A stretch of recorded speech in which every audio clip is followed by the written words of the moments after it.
Oh, shoot. Somebody's rusty.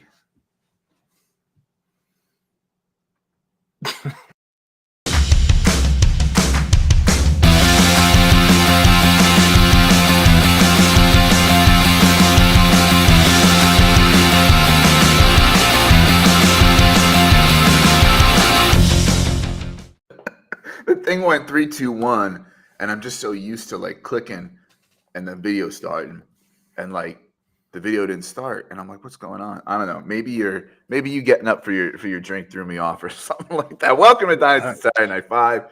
We are live Dynasty Fantasy Football show for the Going for Two Live Network. Please make sure you subscribe, rate, and review on the Going for Two Live audio podcast feed. If you're here on the YouTubes or other video situations, do what you need to do here. Like, subscribe, comment, bell for notifications. Feed the algorithm monster what it must be fed. I'm Brian Ford here, as always, with my co-host, Josh Walker. Josh, how you doing? Good. A lot better than last Saturday.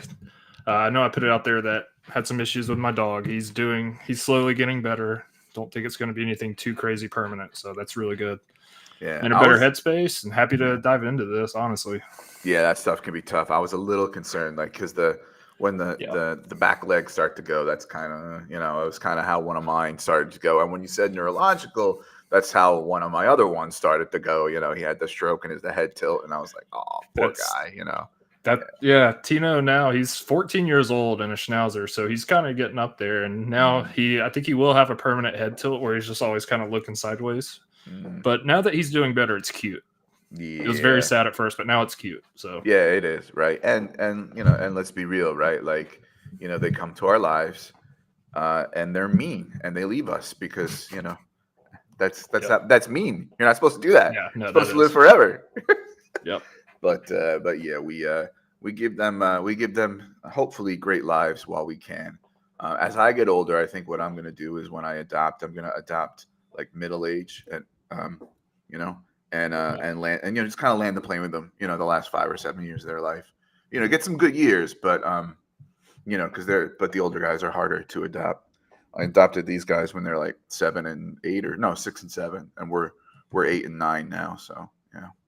All right. Well, if we haven't lost the cat lovers or even football lovers with all the dog talk, we are a show that uses lists of 5 to talk about Dynasty Fantasy Football. Hence the title, Dynasty Saturday Night 5.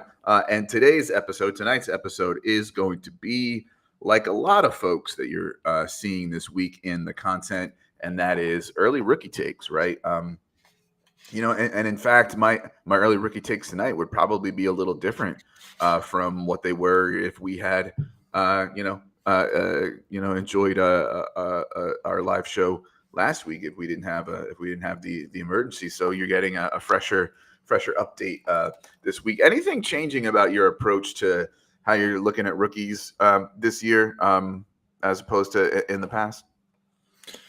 Yeah, the biggest thing I notice is, and I know you're going to talk about it a little bit more in depth, is landing spot.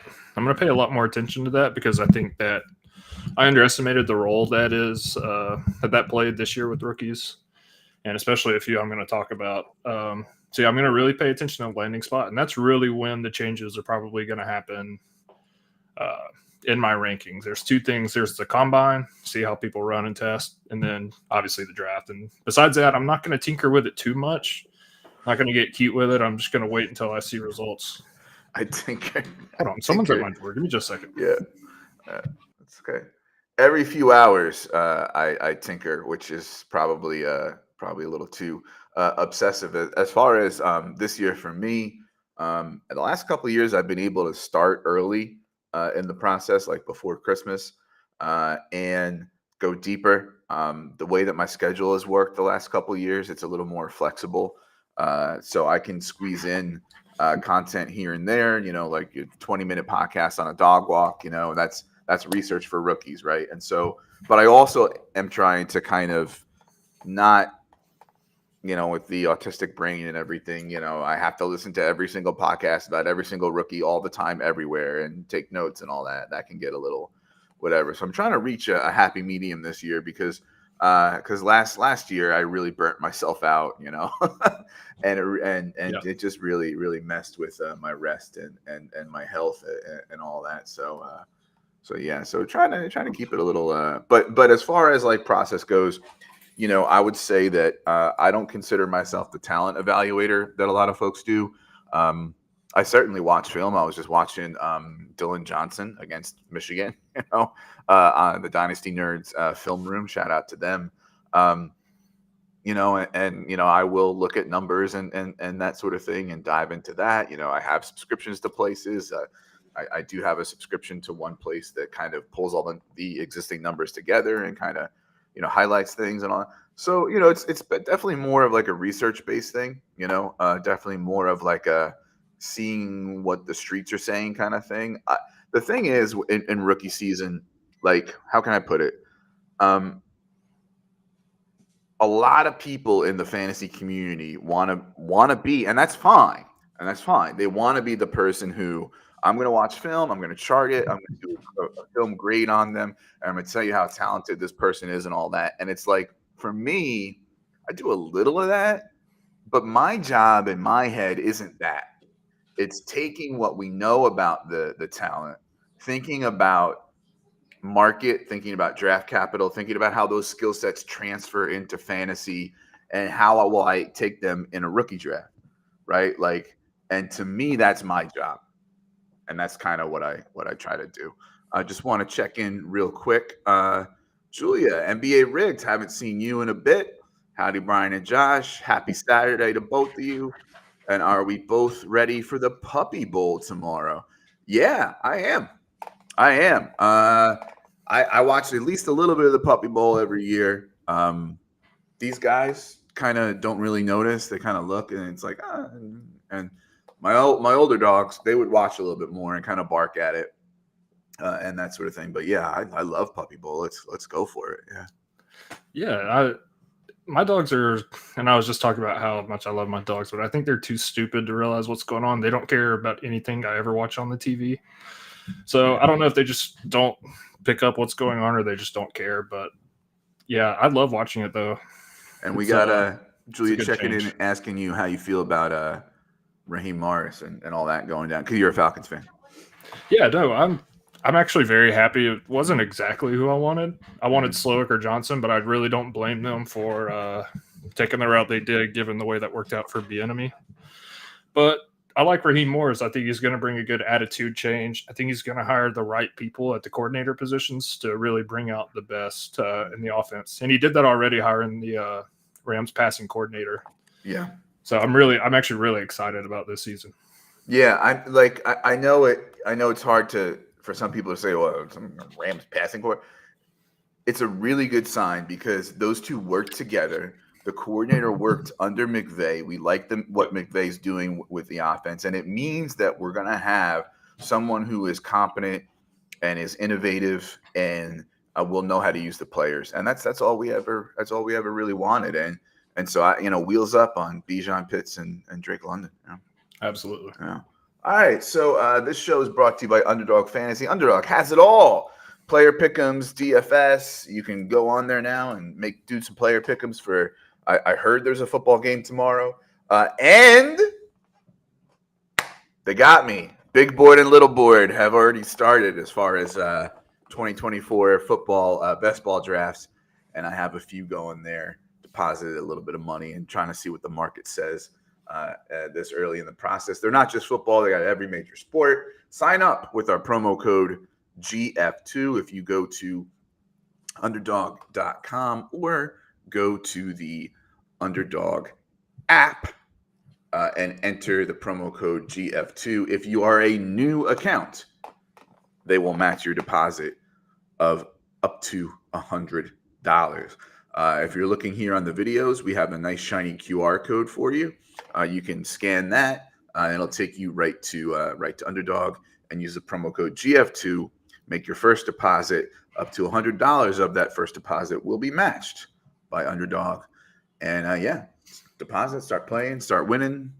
Who knows? Maybe you'll be in the Underdog drafts, best ball draft streets with me. All right.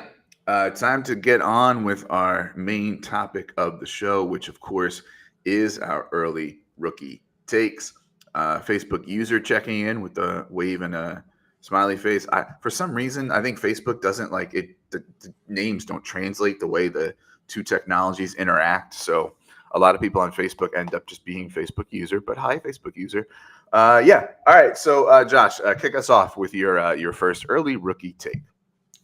All right. So I did, out of my 5 topics, I did 4 players that I kind of just want to highlight, guys I like. And the other one's just kind of a point. So I'll start off with someone I wrote up a blurb for on goingfor2.com in a little rookie mock draft first round we did, and it's Troy Franklin. I have him ranked as the number 8 rookie overall, and that puts him at wide receiver 4. I think that's a little bit higher than others. A lot of people have him at wide receiver 6 to 8. Some of the things I like about him, I think he has a unique blend of size and speed. He's 6'3" and will likely run in the 4.3 range. And like I said, given being 6'3", he's a really fluid route runner. He doesn't slow down when he makes breaks, and he's smooth in and out of his cuts. And he does a really good job of working back to the ball on out routes, crossing routes, or curls where he needs to come back to the quarterback to keep the defender from getting his hand in there. And his production in college was elite. He had 15% of his receptions went for touchdowns, and he had 32% of Oregon's receiving yards at the age of 20. And even at 19 in 2022, he led the league in receiving. And I got that stat from Davis Maddock on X.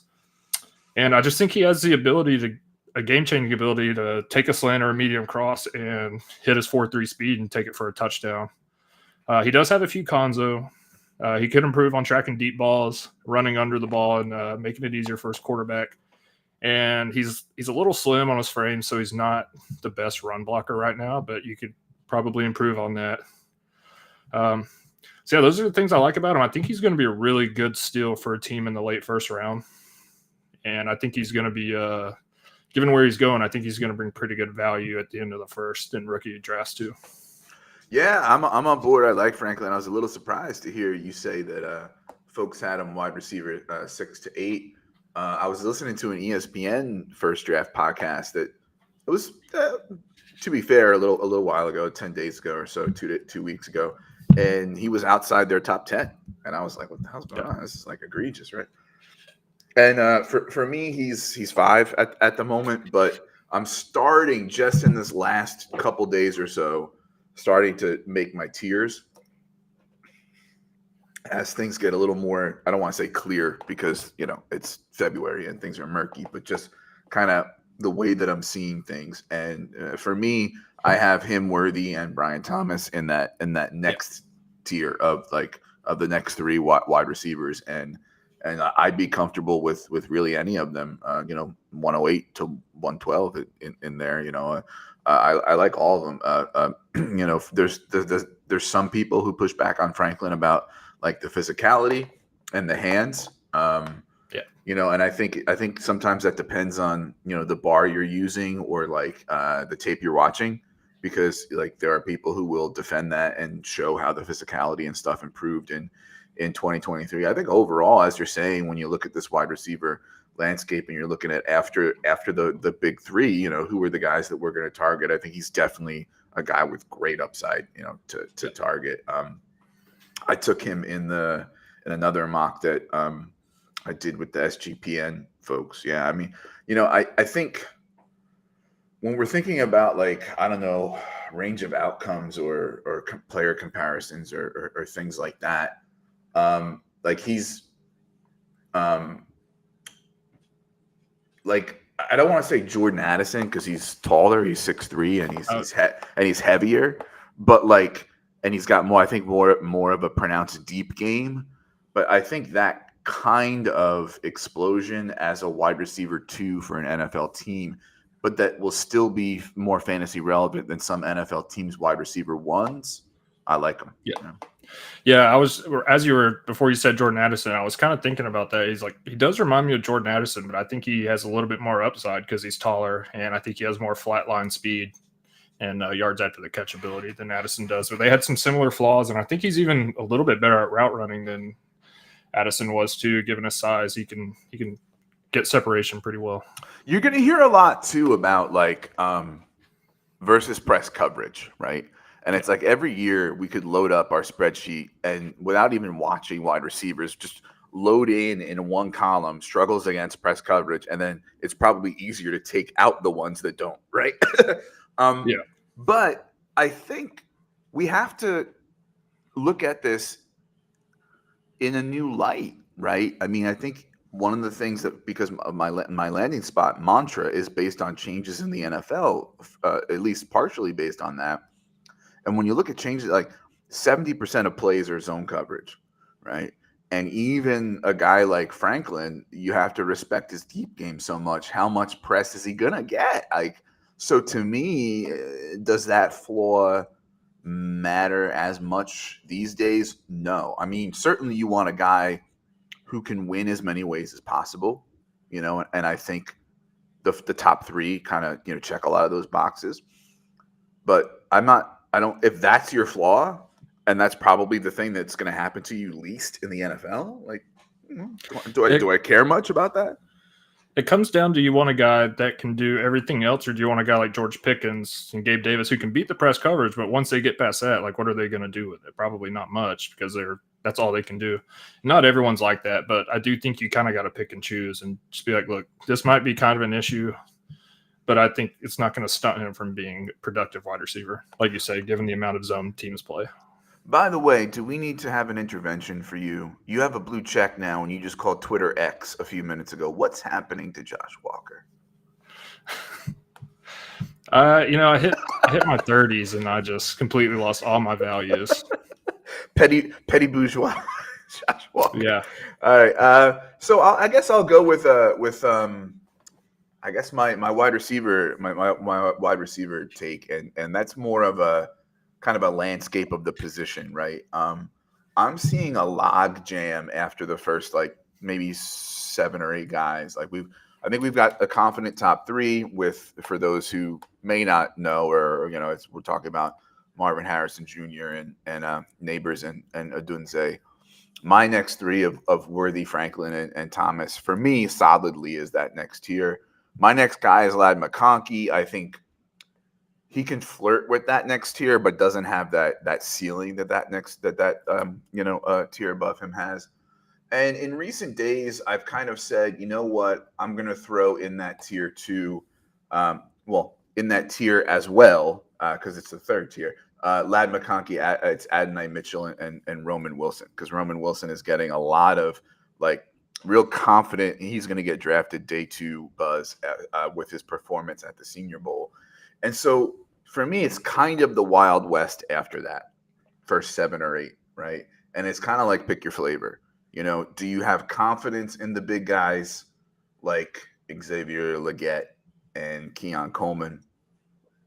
Do you like the yak upside, in the right scheme of a guy like Corley or Polk?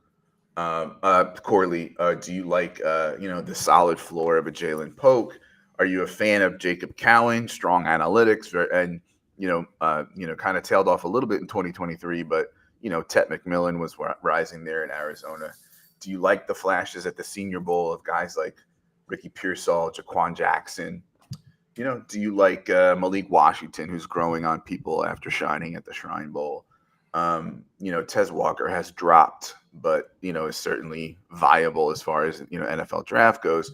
So to me, I kind of see a couple buckets that I'm confident in, and then a lot of fluidity at the wide receiver position. And the one guy I think I want to highlight out of all this would be Roman Wilson. And we're talking 5'10", 186. So the size is fine, right? We're not talking like a 165-pound slot guy. We're talking speed, hands, grit, quicks. We're talking about a guy who, I won't say suffered, but his production was dampened by being in the Michigan offense. And then so he was able to show a lot of folks at the Senior Bowl what he really had, and I think he's got enough size and quicks to be a target in close to in the red zone, which not a lot of, smaller slot guys can be. He's not, super strong. He's not super fast. He's not a deep threat. But when we think about looking at these rookies through the lens of the way the NFL is played today, a guy like Roman Wilson's going to get day two capital and is therefore a riser in my rankings. And I have him at wide receiver 9 and rookie 13 overall in Superflex. So, I mean, I like him a lot. So that's kind of my wide receiver landscape, and the guy to highlight that is Roman Wilson. I like that. I think he's definitely got some room to rise in people's rankings. I have him at 10th for wide receivers behind Adonai Mitchell and in front of Brendan Rice. He's someone that I haven't really gotten a chance to watch much tape of, so he's definitely one of the ones on the to-do list. I'm interested to see it. Yeah, I don't have the same top 3 as you. I don't have Rome in the top 3. I have Brian Thomas is the third wide receiver.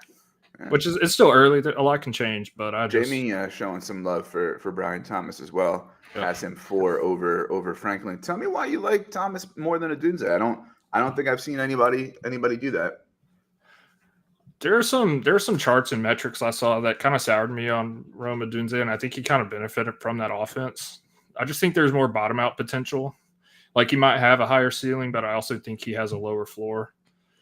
And I need to see more. I want to see how he tests at the combine. I don't think he's like super athletic and really going to crush in any one category. So I'm just kind of excited to see. I haven't, like I said, this is my first take. Things could change, but I just think Brian Thomas is more all around. And honestly, I just trust wide receivers out of LSU now, as I'll talk about a little bit later. I think they're doing a really good job of coaching wide receivers and getting the most out of them for the next level. Mm-hmm.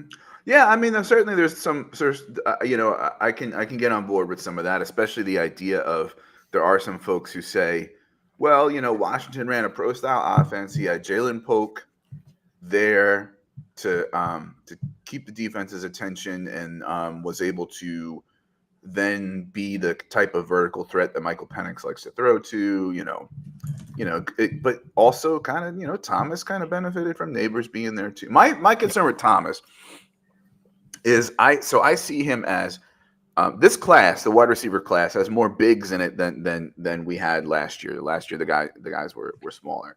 And the question now is, in the new NFL, can these bigs win in the way that is gonna differentiate them from other bigs? Thomas, to me, has the combination of bigs, polish, smarts, fluidity to do it, but we haven't seen enough in the short and intermediate, I think, on tape to know that he's more than taking the top off of. Like he'll moss motherfuckers. Like I have a lot more confidence in him going deep than I do with Tez Walker, but I don't know that we've seen enough in the short and intermediate, which is where the NFL is played, to love him as much as some other people do. I don't know. That's just my take on it. I've seen a few clips of tapes where he, on one cut routes, like slants or in routes, he can be kind of snappy in his route running and he can get some separation there, but it does need to be improved because it's not every play. So I think that ability's there.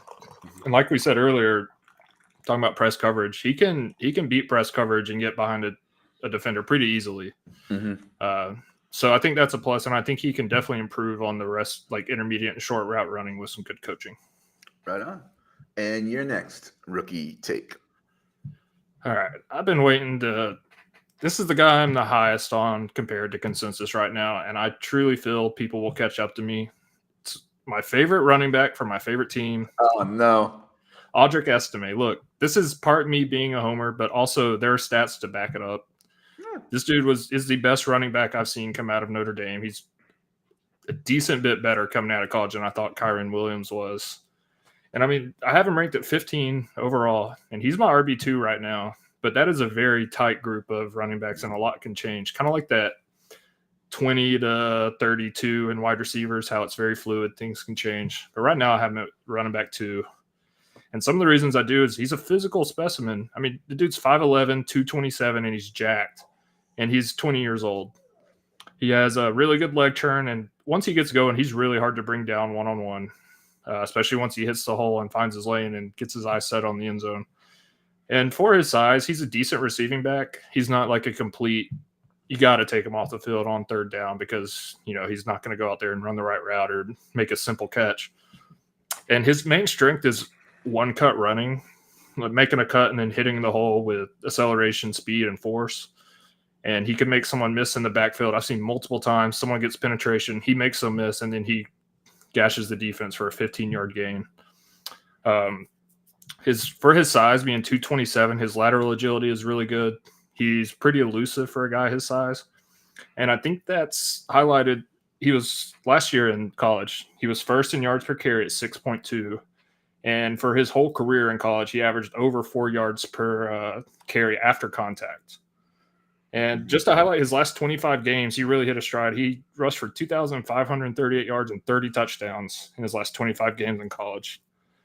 So I think he's like the perfect running back a team's going to look for on first and second downs, and you don't have to take off the field on third downs. Now, I'm not going to act like he doesn't have cons because sometimes he's overly patient, can lack creativity when there's no hole to run through. Sometimes he'll just kind of sit there, wait for something to open up and let, defenders from the edge come and blow the play up. And while he is solid in the pass game, he could improve his route running a little bit.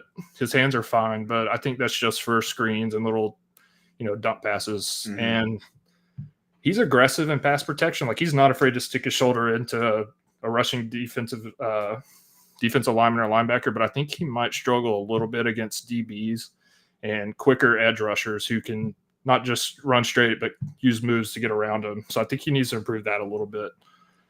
But I think once he runs at the combine, hopefully he doesn't fall flat like Kyron did. I think he's going to have a really good 40 for his size. And I've seen people talk about how he needs to slim down. I completely disagree. I respect people's opinions that say that, but I think his unique size and speed and agility is what makes him who he is. And I don't think he'd be able to have the yards after contact if he slimmed down too much. He is interesting, and I think it's going to be part of.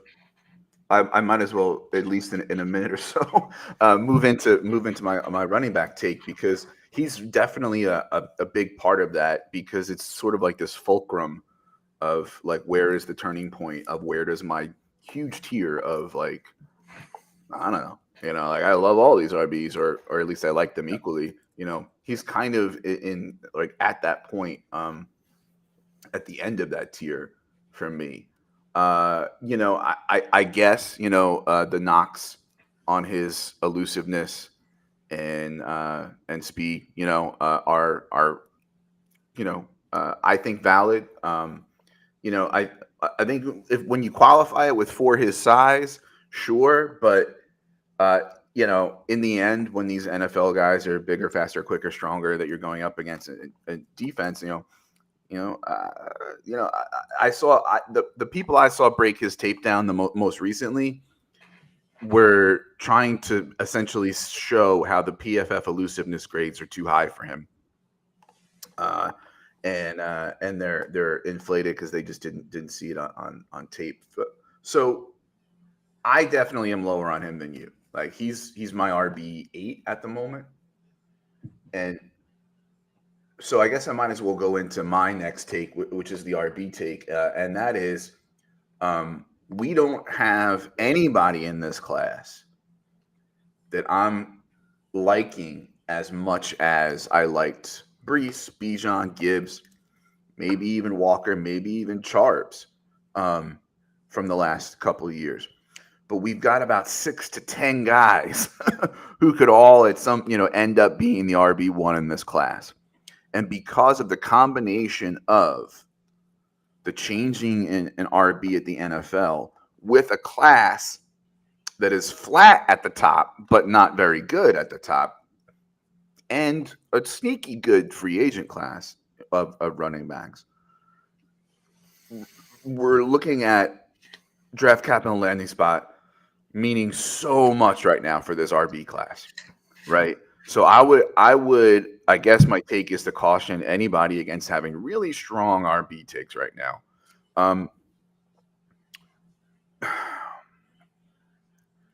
We got the combine, and we've got going to have the underclassmen enter the chat now that the Senior Bowl is over. We obviously have the draft and that sort of thing, and it's going to be about fit, and it's going to be about role and that sort of thing. And I'm looking at this, tier of 6 to 10 running backs that could arguably be the RB1, and I think to myself, like, what are the paths for their success, right? And when I start thinking about the ways that these guys can win, and I start thinking about upside and ceiling and things like that, my question for my running backs is Audric Estime,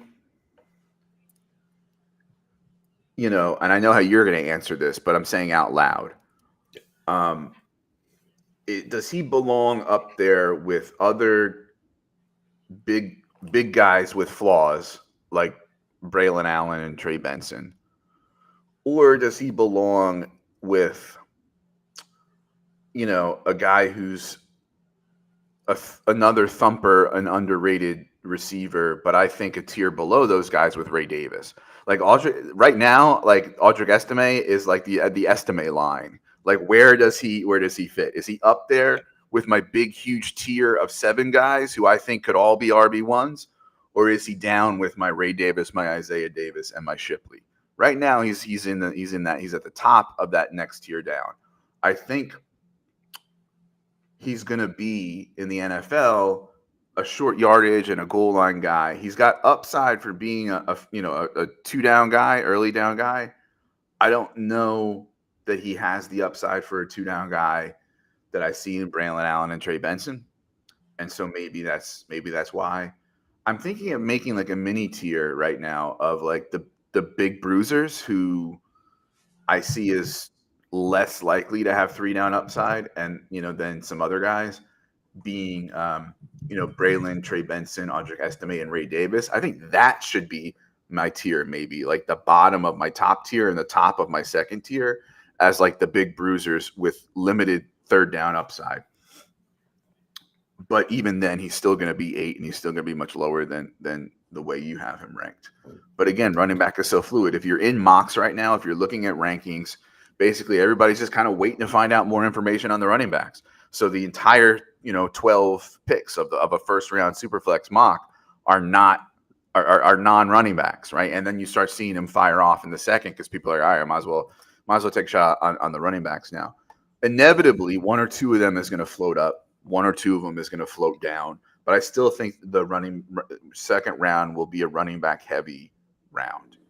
The guy I wanted to highlight with this particular take, though, was Marshawn Lloyd as a guy who he's my running back 2 for now, only because if I look at physical skills and ceiling of these guys, he's the guy who a year from now,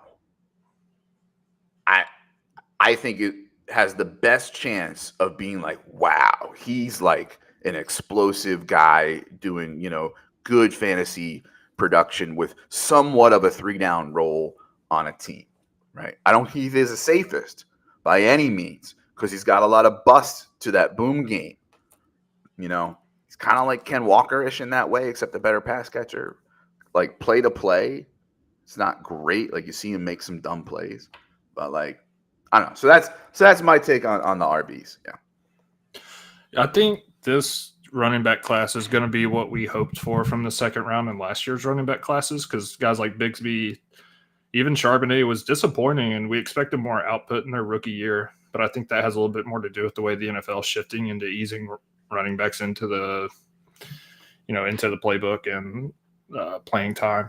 But it did hurt me to hear you put Estime and Shipley in the same tier. That kind of hurt a little bit. But I don't blame you. Nobody's perfect.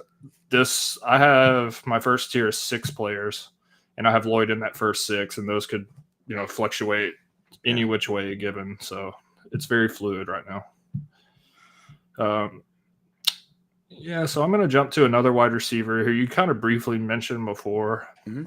It's Ladd McConkey. Yeah. And Cooper Kupp. You mean Cooper Kupp. You mean Amon-Ra St. Brown. You mean White Lightning. Run LMC. Short Adam Thielen is what I mean. But yeah, I got the pleasure of living in Athens, Georgia for the last like 6-7 years. He's saying pleasure very loosely, folks. Yeah, Yeah, I am. I'm just trying to be positive here. But yeah, I got to watch a lot of UGA games. They were on every time, and I got to go to some because I live 3 miles from the campus. And it seemed like every time Georgia needed a big catch, needed a big third down conversion, Lad McConkey was wide open. No one around him. I never understood how he did it until I watched the Senior Bowl. Because, sometimes TV, you don't always get to see receivers running routes like you do when you watch Prime, the Prime Vision thing. But I have McConkey ranked 12th overall. He's my wide receiver 8. Like you said, he's in, I think, 2 tiers below the top, but he's the top of that tier. And I think, not talking complete skill set, but he's this year's Tank Dell on the fact that he wasn't on too many guys' radar. And then he went in the Senior Bowl, and literally almost every single route he ran against some of the better DBs, he was wide open. He uses his body and knows when to attack their backside to create separation. And I think he's the best pure route runner in this class. And for, he's kind of short. He's 5'11". He doesn't have a good vertical, so he's not really good at going up to get the ball, especially against taller DBs. But he's really good at tracking the ball and running under it on deep throws. That's something it's hard to teach. And given his size, he's a really good blocker. So I don't think he's going to hurt you while he's out there. He's going to be a good blocker in the run game, especially from the slot position for outside runs. And like I said earlier, briefly mentioned, I could see him being kind of like an Adam Thielen type in the fact that he will be a quarterback's best friend, especially on like 3rd and 5s when you need a big down. He's going to get open, especially in zone. He's going to know where to go. And I think that's going to keep him on the field. I do think his upside's kind of capped. He doesn't really have very good yards after catch ability. Sometimes he seems a little uncomfortable in that situation. He's not super fast. So I do think his upside's kind of limited, but I think he also has a really high floor, and he's going to be one of the safer options at receiver, especially in the second round of a rookie draft. So I really like him. You can't argue with the tape. He made some people look silly in the Senior Bowl. Yeah, I'm definitely on board pretty much, with all you said. I had heard about him a little bit earlier, I guess, because I was dabbling in C2C and college fantasy football. And, something to keep in mind with Lad is the Georgia offense loves to run, and they like to throw it to Brock Bowers. So, when you look at when you're looking at his overall production and things like that, keep those things in mind, right? When you're looking at that. But yeah, both from a positive and weakness side, I agree with pretty much with all you said. One thing to add that Brandon Lejeune flagged, he's got hands, but 11% drop rate in 2022. So I think he cleaned that up a little bit in 2023. Those Senior Bowl one-on-one drills heavily favor wide receivers. So I don't want to get too, much of, but I think he confirmed for people that he is a very quick guy who can separate, who can run good routes, and has good hands. And when we think about this idea of how the NFL is getting played these days, and when we think about playing Dynasty and PPR, right, he's the guy that we're saying, yeah, he's a riser. We like him. For me, he's wide receiver 7. I think I have him 11 or 12 overall in my super flex at the moment. I don't think that's going to change too much. I think if one running back kind of floats up into that first round, I think it would probably knock out for me, my 12, which is Adonai Mitchell. It wouldn't knock out Lad. I think he's going to be solidly in there. I agree that traits, skills wise, traits, not skills. I think what we're seeing is what you're gonna get, right? I don't think that he's gonna get much more than that. So maybe you're gonna say he has a lower ceiling and upside than guys especially because he's winning in shorter areas than guys Worthy and Franklin and Thomas. But yeah, I mean, if you're in that that zone of 111 and you haven't traded back or across or up or anything like that, you can't go wrong with Lad McConkey. I like me some run LMC. That's my name for it, and I'm hoping it sticks. Hey, I'll try and make it stick. And when I did just compare, with your blue check, it might stick better. Look, I'm testing it out. I'm seeing if anything changes. It's a short-term thing. Nothing much has changed, actually, so I'm probably going to cancel it. But I will say, when I mentioned Tank Dell and him in the same name, he does not have top 12 dynasty wide receiver upside that Tank Dell does. I just meant like Tank Dell was overlooked by a lot of people until the Senior Bowl when he kind of got some eyes on his separation. So I just want to be clear on that for people misconstrue that and saying. Yeah, and he's 20 pounds heavier than Tank Dell, but like he definitely is different, but it's the same in that regard, absolutely. And and he and Tank Dell both left the Senior Bowl early. Like, all right, I showed what I need to show. Yeah, I'm out of here. Yeah, I respect that. That's a baller move. Yeah.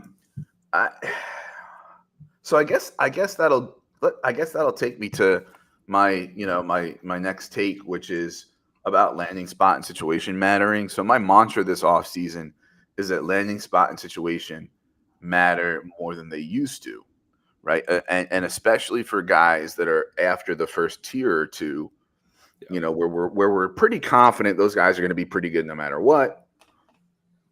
These other guys, what's the path to success? And landing spot means a lot.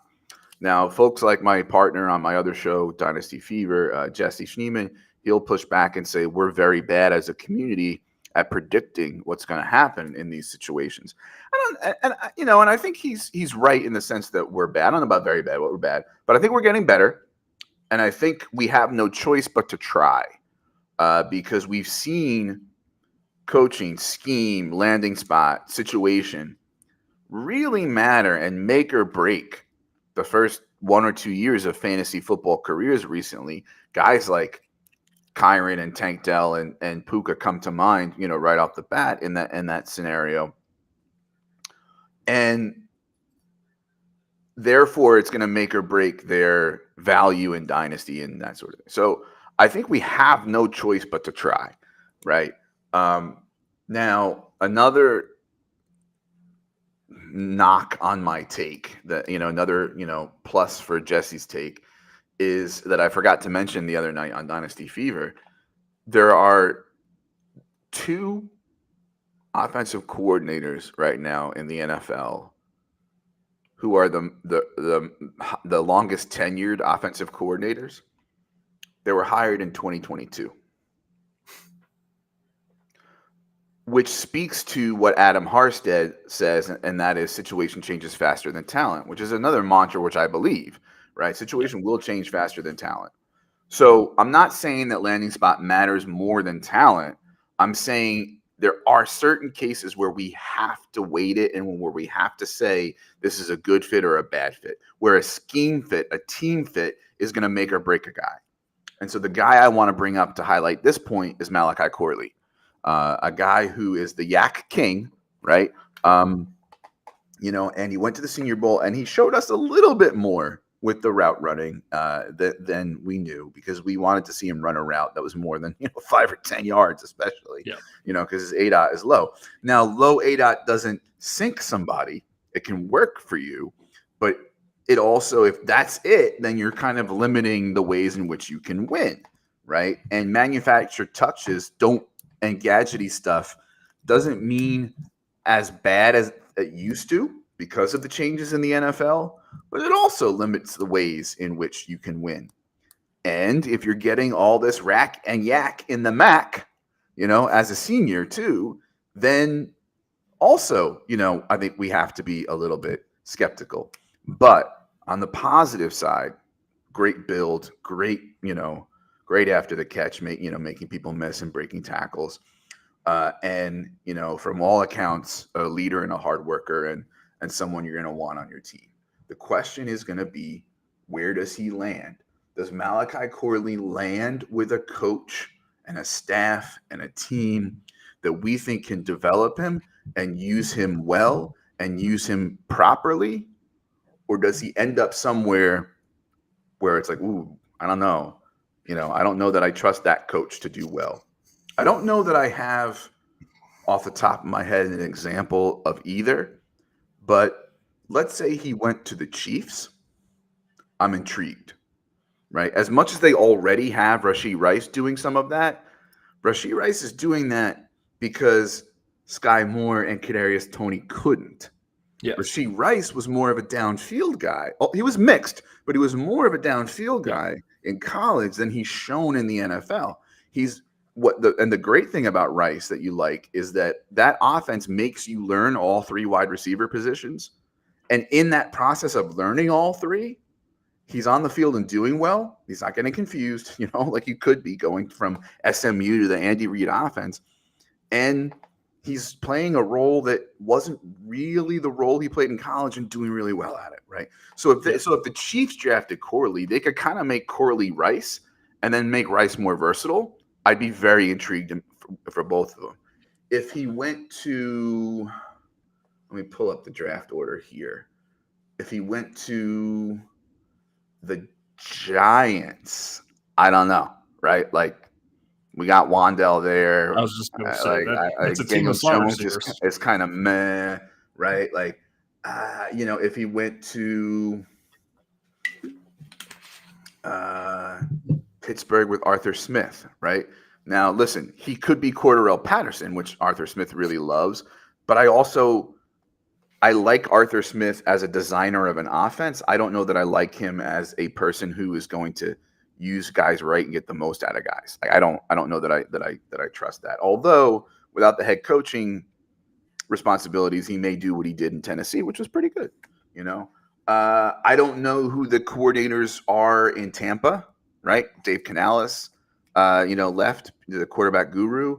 I don't know what's going to happen there. I don't know who the quarterback's going to be there, right? So, it's kind of off the top of my head looking at the draft order. Those are things that stand out to me, where he's going to be an example of my mantra of landing spots going to matter a lot. So there you go. Yeah, I can see that. And just to touch on the landing spot, I've seen a lot of 49ers fans wanting them to draft Corley. A lot of and I thought that was a pretty interesting fit, given that they already got Debo and Ayuk, who they can pretty much ball at any level. But I'm not sure if that'd be a good fit. What I really just talked about landing spots, I want to see Xavier Worthy go to the Chiefs. I think that would be a really fun fit. I think he could be what they wanted out of Sky Moore. And then that could also still open it up for Rashee Rice to not have to do that. And one more point on Arthur Smith. I think Kurt Warner did a pretty good breakdown of Arthur Smith. And I think he's good at coordinating a run game, but I don't think he's very good at coordinating a pass game. Okay. There were a lot of plays where 2 receivers were just in the same spot, and one person could defend that. And Kurt Warner actually did a really good breakdown on online, and he discussed how the scheming in the pass game was flawed, but it was really good in the run game. So, hey, Darnell Washington and Najee Harris are going to eat this next year. That's all I got to say.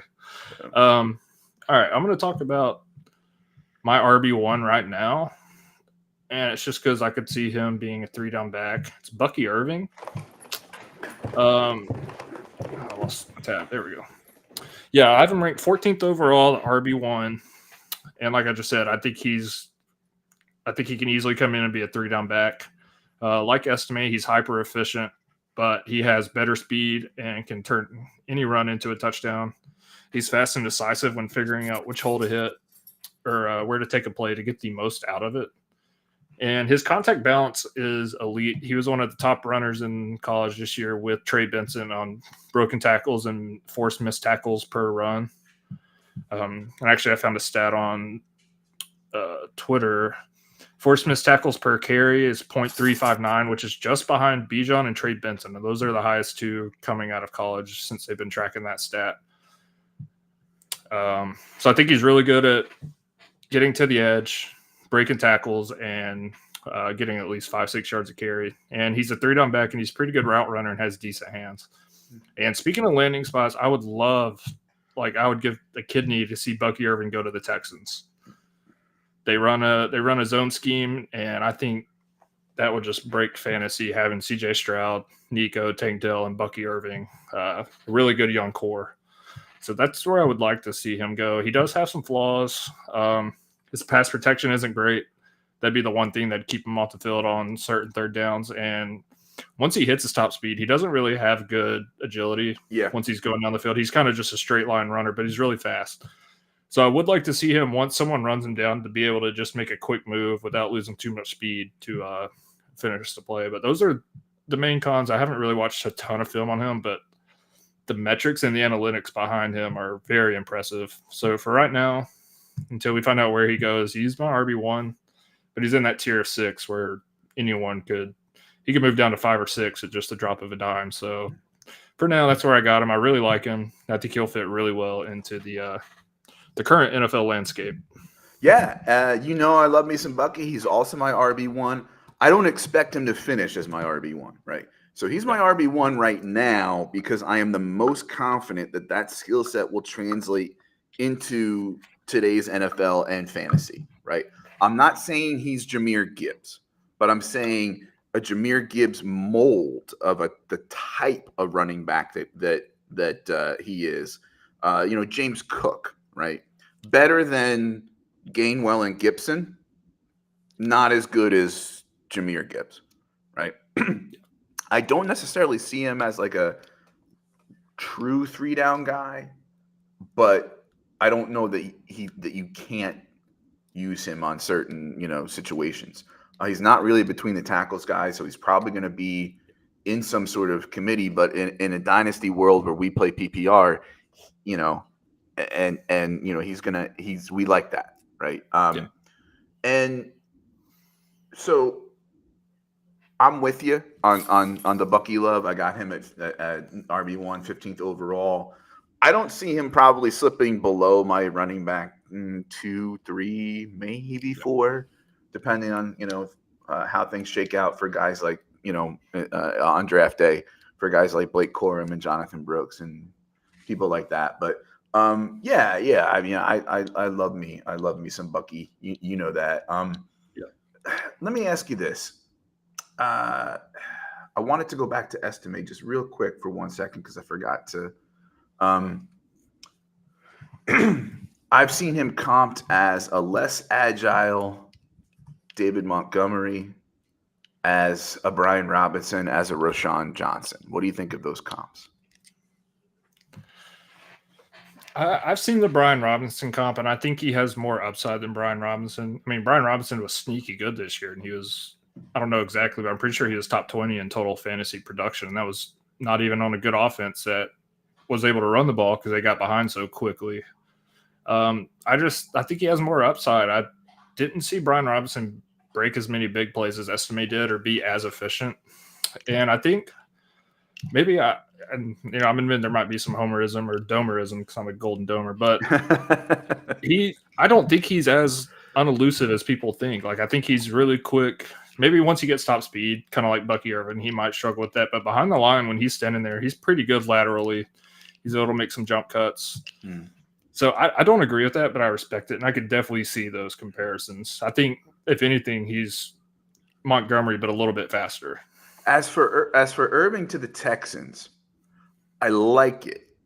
There's a lot of people who are what do the kids used to say, shipping certain running backs with Texas. A lot of people like to put Saquon Barkley there. I've seen Irving comped as like Singletary plus. Like he's got the thing with Singletary. I mean, he's definitely faster than Singletary, but Singletary's got good footwork. He's got quicks, and he can catch a ball.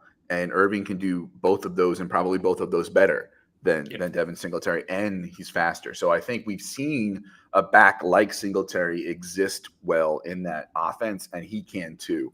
I would like to see him in a little bit more of like a, you know how they do like Thunder Lightning with running backs?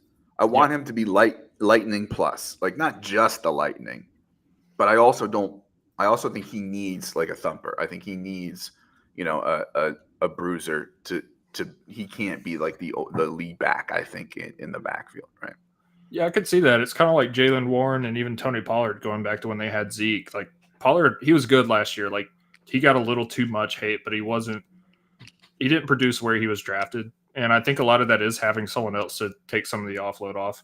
You could even say the same about Jahmyr Gibbs and David Montgomery. I mean, Gibbs did good when Montgomery wasn't playing, but I don't know how long that could last.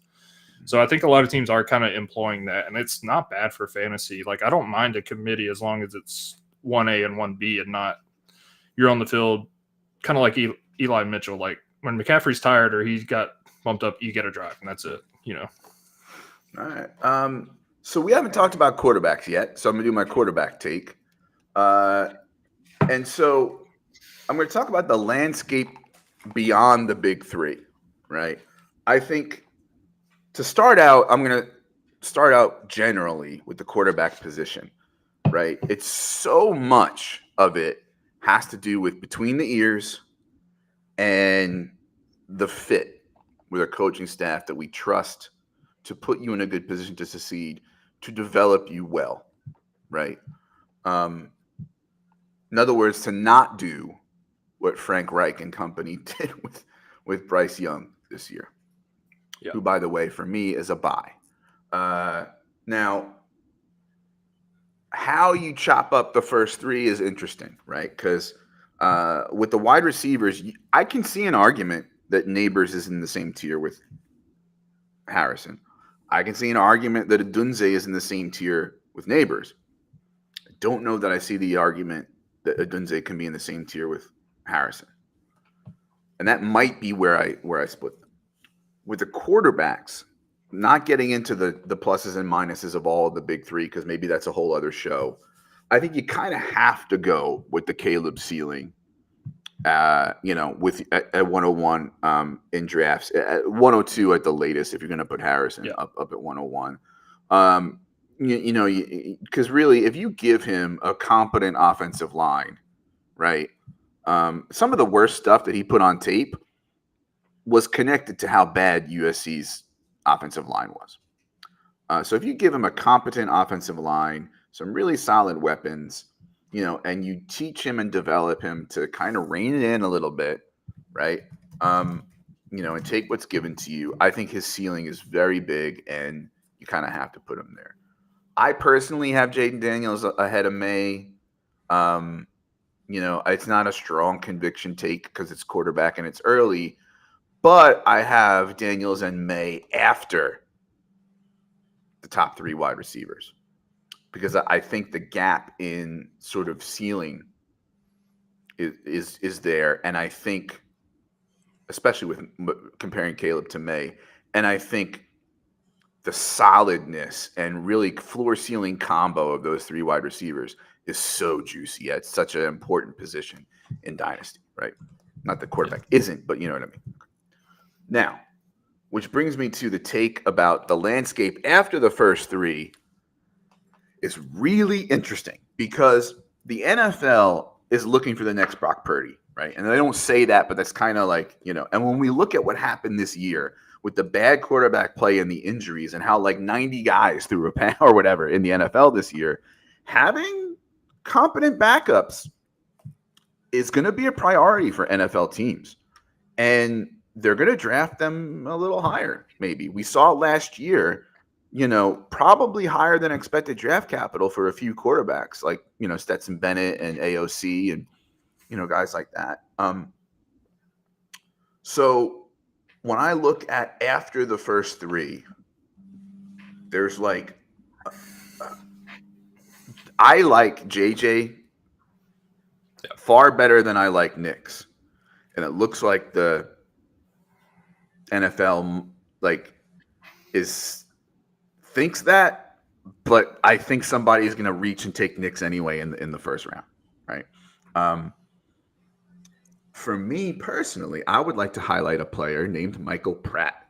I think Michael Pratt is the best Michael P. quarterback in this draft, right?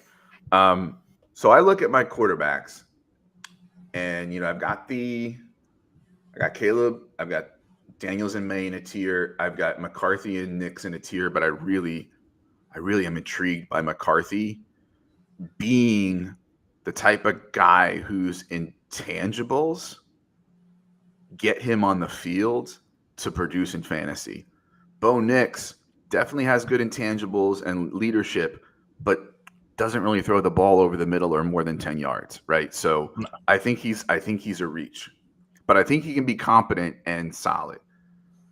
Then I have a tier of 6, 7, 8, Michael Pratt, Penix, and Rattler. So I have Pratt at the top of that tier because I would not be surprised if 2 years from now, Nix or Penix or Spencer Rattler have burnt out of the league, have flamed out, and Michael Pratt is consistently our dynasty quarterback 29 to 34 and is a high priority backup in both the NFL and in Dynasty Fantasy Football, right? I think he's going to be a sneaky pick for an NFL team that is,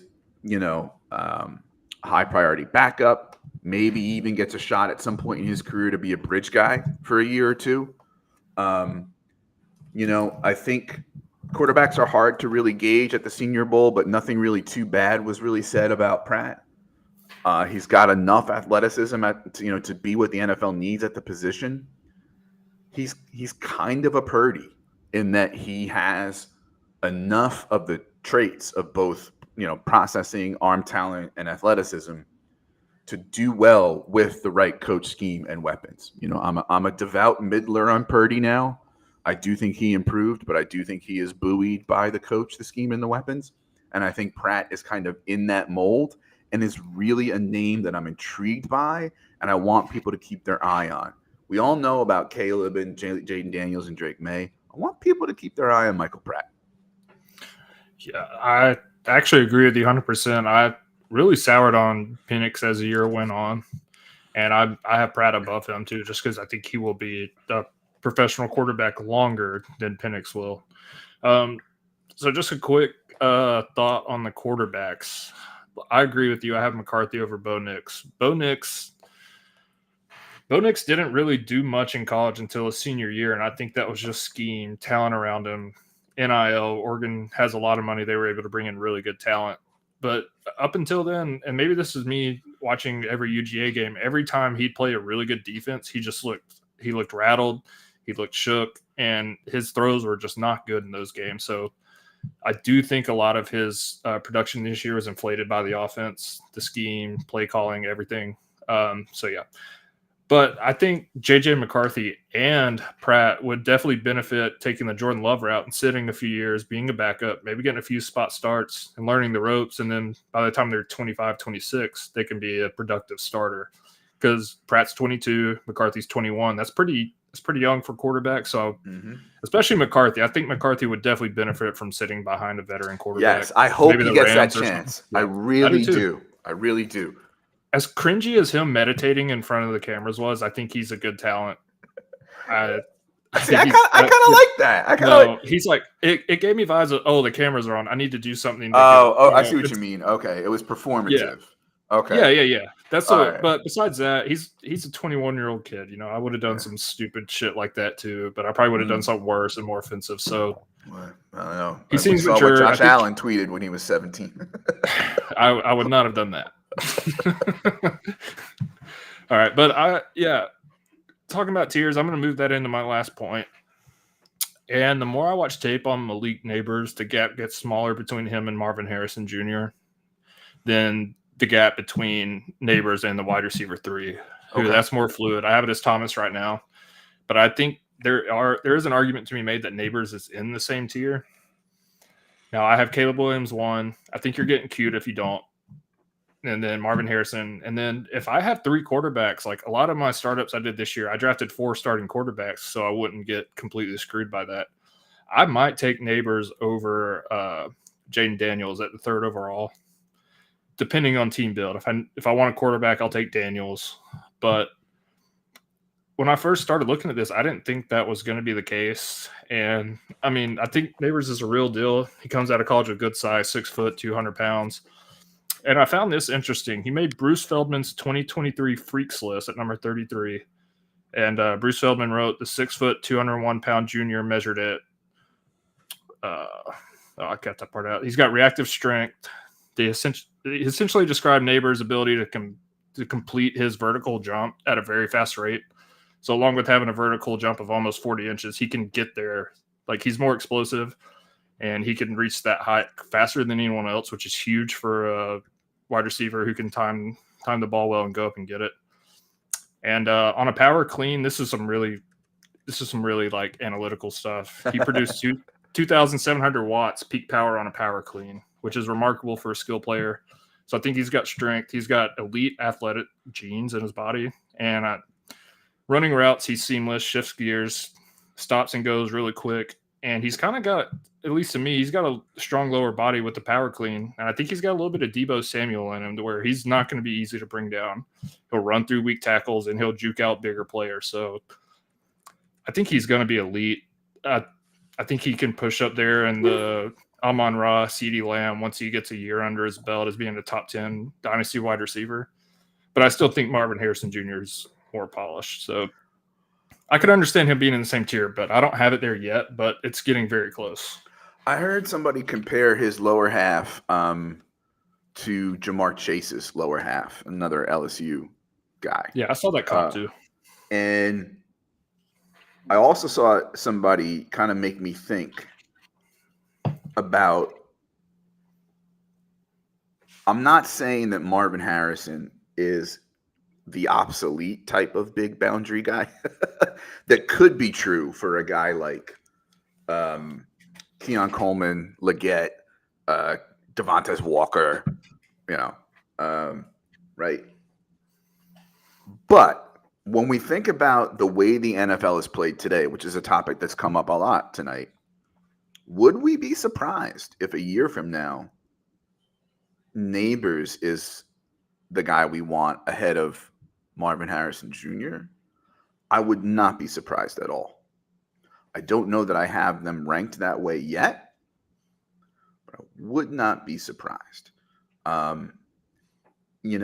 When we think about, not that Marvin Harrison is unathletic or not fast, but when we think about the way that Neighbors wins, when we think about the yak, when we think about the way things move in the NFL today, would not be surprised if Neighbors ends up above Marvin Harrison by this time next year. So, yeah. I agree that the gap is probably smaller than something, than some teams think, or some, dynasty managers think. Yep. All right. So my last point is going to be about tight ends. We haven't talked too much about tight ends. It's a down class this year, especially compared to last year. Obviously, we have a guy like Bowers. Now, Bowers, again, we could do a whole other episode on Bowers. And but if I just wanted to throw a couple names out there for people to keep their eye on, in a down class, you got to look for where the possible, diamonds in the rough or the gems are. People have probably heard about JT Sanders, Jatavian Sanders, certainly some dynasty fantasy football upside there. I want people to keep their eye on Ben Sinnott from Kansas State. The possibility of him being used as a fullback in the NFL would dampen his fantasy output. But if a team really wants to use him the way he's been used, I definitely see some upside there. Theo Johnson, hampered by the Penn State offense, but I think big and athletic enough and competent enough as a receiver and blocker. I think the same can probably be said for Cade Stover out of Ohio State. And I think I want to also just put on people's radar Jared Wiley, a Texas transfer to TCU, who is definitely not a blocking guy, but as we've seen in the NFL, that doesn't have to matter as much as it used to. I think after that, it's pretty bleak. Jaheim Bell is kind of a tweener who is kind of an H-back. And Dallin Holker out of Colorado State definitely has some stuff to like, but has some stuff to dislike. Brevin Spann-Ford out of Minnesota is big, but he's developmental as a receiver. And really, the other guys, I just don't really see much point in even highlighting, a guy like Eric All or AJ Barner or something. I just, they were at the Senior Bowl. They're fine. They're going to be drafted by an NFL team. There'll be some teams tight end 2 or 3, but I don't see them really making a mark in fantasy. So I wanted to just put on the radar a few names like Sinnott, Stover, Theo Johnson, and Wiley for people to keep an eye on because, it's 2 tight ends. And then who else? Those could be the who else. Yeah. Yeah. Tight end's the one class or the one position I haven't looked as much into. And part of the reason is because there's not as many guys to look at, so it won't take me as long to do. Mm-hmm. But yeah, I think you highlighted a name that I've been taking in the 4th and even 5th rounds of rookie drafts when there's no receivers or running backs I like, and that's Theo Johnson. I like him a lot. And I want to like Jaheim Bell, but he's a little undersized at 6'1", when Cade Stover comes in at 6'4", 250, and can run a 4.5. Same as Jatavian Sanders. I think Cade Stover should be a little closer to Jatavian Sanders than he is, because watching some of the Ohio State games, he was always the go-to guy. He seemed to always get first downs and be a really reliable target, especially over the middle. And they used the tight end a little more this year than they have in the past. It used to be like Ohio State tight end was like Michigan wide receiver. It's like they don't use them. We got to see what they can do in the NFL. But so Harrison wants us to run a 14-team Superflex Dynasty mock, bro, we're already an hour and 10 minutes in, but let's just talk about a first round of top 14 guys quickly. You want to go first? I'll go and do odds, or I'll do. What do you want to do? We're doing rookies or just rookies? I think that's what he meant. Yeah. We can do a first round real quick. I'm fine with that. All right. I'll take Caleb. All right. Marvin Harrison Jr. And I think this is where it gets interesting. I'll do Neighbors. I'll take Neighbors still above the quarterbacks. All right. Well, if you're gonna do that, then I'll take Jaden Daniels, because that's, like I said earlier, that's 3 and 4. If I have 3, depending on my team build, if I got 3 starting quarterbacks already, I might take Neighbors and just hope, like you said, he's the top 6 or 7 dynasty wide receiver. But yeah, I do have Daniels over May. I'm gonna take a Dunze. All right, I'll take Drake May then, because I think he's getting slept on a little. I think he's gonna be good. That's 6, right? Yeah. Okay, so we're gonna assume tight end premium, and I'll go Bowers. In a 14-teamer, he might get pushed up, or if the premium is 0.75 or full point, he's gonna get pushed up. But for now, I'll say Bowers at 7. Yeah, I consider Bowers, but being super flex, the fact that Drake May could be a starter pretty early, I think I'm still going to go there just because I've been burned by quarterbacks. And here's where it gets really interesting, right? Because I think no matter what, but most people, we have a mega tier of 7. We may have little tiers, within that, but we've got that mega tier of those 7 guys for the most part. I mean, I think Josh, you have Franklin above Adunze. And then it starts to get interesting when you're in mocks after 7. So who's your pick at 8? You did take Adunze, but even then, I'm just going straight down my rankings here. I'm going to go Brian Thomas Jr. Okay. I have him just 1 spot above Franklin. So it's kind of a coin flip between him and Franklin there, because I'm kind of undecided on those 2. At pick 9, I'll go with Xavier Worthy. I think people got a little down on him. I think he's fast and quick. And I think the size and play strength isn't going to be a huge issue in today's NFL. You get him on a right team, he's going to beat dudes short. He's going to beat dudes deep. He's going to. And I really see it. Yeah. Really, he could be like an Alabama Jamison Williams, or not how Detroit's using him. He could be, Jalen Waddle. He could be Deshaun Jackson. That's what I was thinking. There's things in his game that, I really love the explosiveness. So I'll go Worthy, and I guess I'll let you take Troy Franklin. Yeah, I'll take Troy Franklin. But I have those 3, Worthy, Franklin, and Thomas three back to back. So you can't really go wrong with either of those 3 at the end of the first. So we've done 10 already, right? Yep. At 11, I'll take Run LMC. I'll take Ladd McConkey. All right, I'll take JJ McCarthy. Let's get another quarterback towards the end of the first. Okay, all right. I will go with Adonai Mitchell at 13. He's the Audric Estime for me of running backs in a way. Is he going to be a big that I doubt, like I doubt Leggett and Coleman, or is he going to be a big that I feel kind of safe about, like I do like Brian Thomas and Marvin Harrison Jr. and Adunze? Yeah. No, I agree. So next one, I'll go with the big guy you just discussed, Keon Coleman. I know I saw Jeff in the chat. I know Jeff, looking at the rankings, is pretty high on Keon Coleman.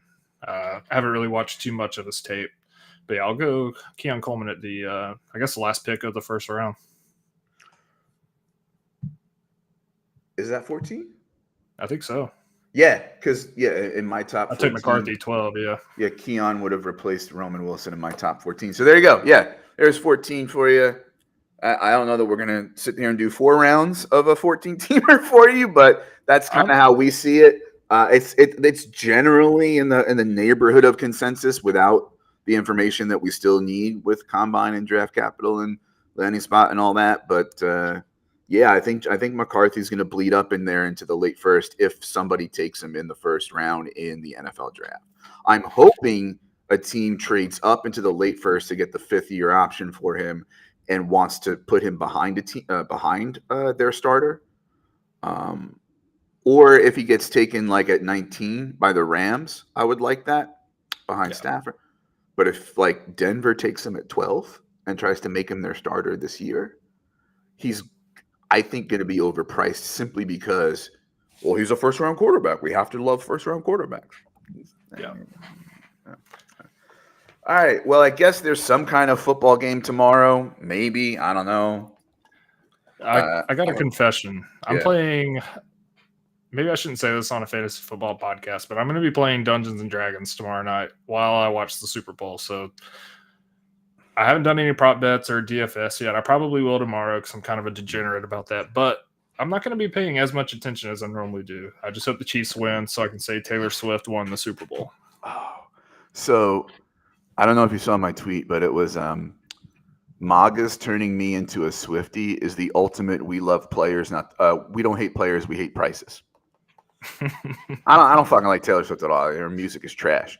I think, and I generally don't like pop icons and mainstream pop culture and people that get worshipped like that. I generally am like, ew. But when the MAGAs hate you, then I start to like you.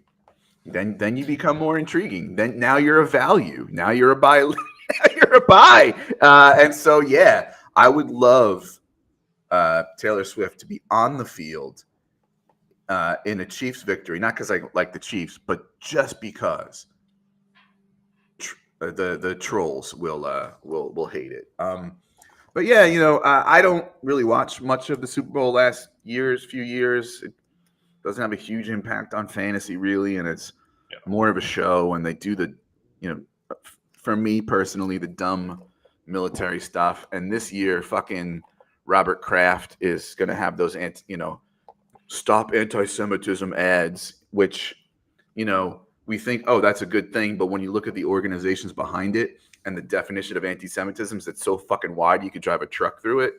No, I don't want to see that bullshit.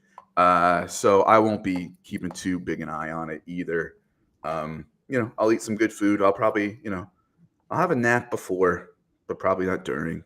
I don't know. We'll see. Yeah, I mean, I'll have it on. I'll go back and I like going back and watching YouTube videos or compilations of the commercials because I do enjoy some of the commercials they put on. They're funny. They're creative. So that's usually what I do. I'll go back, watch videos of highlights of the game, and then go back and watch all the commercials. Remember when commercials used to be a big deal? Like what the Super Bowl commercial is going to be this year? Yeah. It's not what it used to be. It doesn't seem to be as big, but I still enjoy them. Yeah.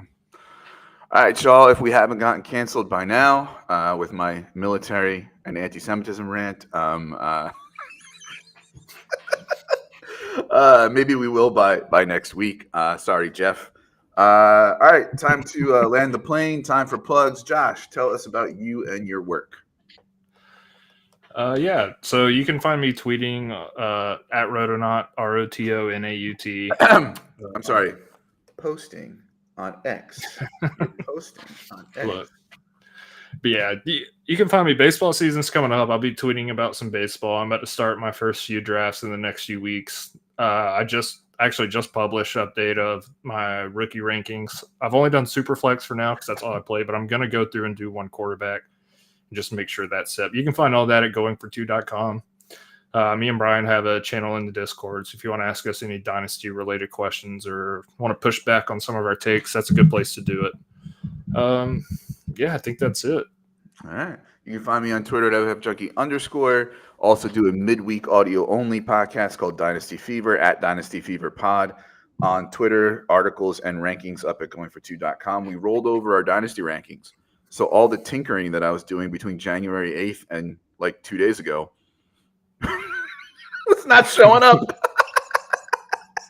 But yeah, you can see it. We rolled over the Dynasty rankings. You can see that. Obviously, we have the rookie rankings up as well on the site. As Josh mentioned, we have a really cool Discord. You can go to goingfor2.com and the bottom right, get the purple thingy to join the Discord. Subscribe to the YouTube channel. We got pretty much a show for you every day or night of the week, especially as things get busy with draft and training camp and things like that. So yeah, everybody have a great Super Bowl Sunday, whatever it is that you're doing. That's a wrap. Thanks for listening. Thanks for watching. Go Irish. Be safe tomorrow. Audric Estime.